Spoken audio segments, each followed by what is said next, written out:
তিনি আবার ফিরতে মৌলবাদের চাপে সিপিএম ওকে দেশ ছাড়া করেছিল ভারতবর্ষ থেকে। ভারতের পরম্পরা আছে, বিশ্বে যত প্রতারিত অত্যাচারিত মানবতাকে আমরা চিরদিন এখানে জায়গা দিয়েছি। সে কি মত পথের লোক আমরা দেখিনি।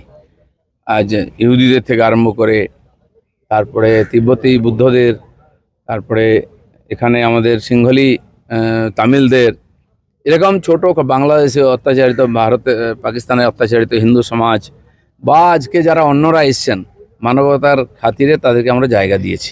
আর তসলিমা নাসরিনও তাই ছিলেন, কিন্তু তাকে যারা তাড়িয়েছিল লোক তাদেরকে তাড়িয়েছে। দাদা, সেই সময় সেই দাঙ্গা বাঁধানোর পেছনে যিনি ছিলেন ইদ্রিস আলী, পরবর্তীতে তিনি তৃণমূলে যোগদান করেন, শেষ জীবন পর্যন্ত তৃণমূলে তিনি বহাল তবিয়তে ছিলেন। তৃণমূলের তরফেও কিন্তু এই তসলিমা নাসরিনকে ফেরানোর কোনো উদ্যোগই দেখা যায়নি। ইদ্রিস আলীরাই সেখানে ছিলেন। না, সেই তো গুয়ের এপিট আর ওপিট। সিপিএম যা করে গেছে সেই মৌলবাদকে এরা একদম খোলাখুলিভাবে তাদের হাতে ক্ষমতা তুলে দিচ্ছে। দুর্নীতি, ঘুষ আর এই যে এত হিংসা, এ তো এই মৌলবাদীরাই বকলমে টিএমসি জামা পরে করেছে। তার পরিণাম ভুগতে হচ্ছে ওদেরকে। এবার যাই হোক, পরিবর্তন হয়েছে, সত্যি সত্যি এটাই পরিবর্তন যে সবাই